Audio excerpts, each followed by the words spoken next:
आज हम ह्रास की स्थायी किस्त पद्धति के बाद घटती किस्त पद्धति पढ़ेंगे। दूसरा मेथड है घटती किस्त पद्धति।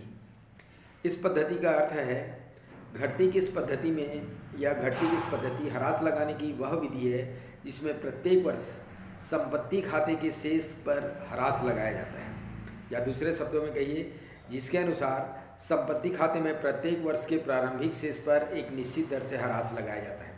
एग्जाम्पल के लिए 10,000 पर 10% ह्रास लगाना है तो 10,000 के 10% कितना आएगा 1,000। तो 10,000 में 1,000 गया, कितना बचा संपत्ति खाते का शेष 9,000।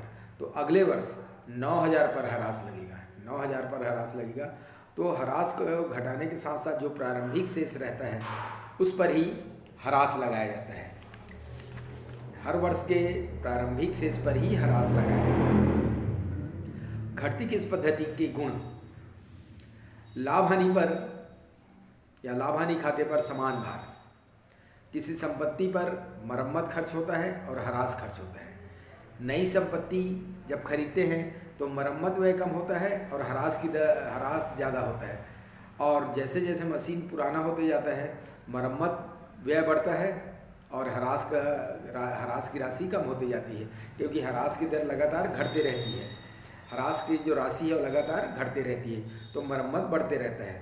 तो शुरू में मरम्मत नहीं लगता, ह्रास ज़्यादा लगता है, और बाद में मरम्मत ज़्यादा लगता है और ह्रास कम लगता है। तो लाभ हानि खाते पर प्रत्येक वर्ष समान भार पड़ता है। दूसरा, न्याय संगत। इस पद्धति को न्याय संगत माना जाता है। तीसरा, ह्रास की गणना करना इस विधि के अनुसार सरल है। चौथा, आयकर हेतु मान्य। आयकर में घटती किस्त पद्धति को मान्यता प्राप्त है, मतलब इसी के अनुसार ह्रास लगाना चाहिए, ऐसा बोला जाता है। अब घटती किस्त पद्धति के दोष: संपत्ति का मूल्य शून्य नहीं। इस पद्धति के अनुसार किसी भी संपत्ति का मूल्य ह्रास लगाने के बाद शून्य नहीं होता, परंतु कुछ संपत्तियां ऐसी होती है जिसका प्रयोग होने के बाद उसका मूल्य लगभग क्या हो जाता है, शून्य हो जाता है। दूसरा, घटौती या ह्रास की ऊंची दर। इस पद्धति के अनुसार ह्रास की दर बहुत ऊंची होती है। तीसरा, लाभ हानि की गणना करना स्थायी किस्त पद्धति की तुलना में कठिन। स्थायी किस्त पद्धति की तुलना में घटती शेष पद्धति के में ह्रास लगाने पर लाभ हानि की गणना करना आसान नहीं होता। ये हुआ इसका गुण। अब एक महत्वपूर्ण क्वेश्चन बता रहा हूँ।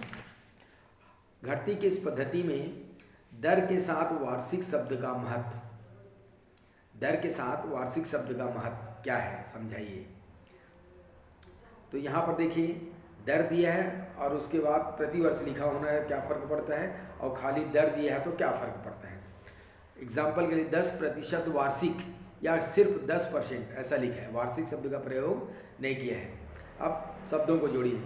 यदि दर के साथ वार्षिक शब्द का प्रयोग किया गया है और वर्ष के मध्य में कोई संपत्ति क्रय करते हैं तो जिस तिथि से क्रय किए हैं उस तिथि से वर्ष के अंत तक का ह्रास उस पर लगाया जाता है।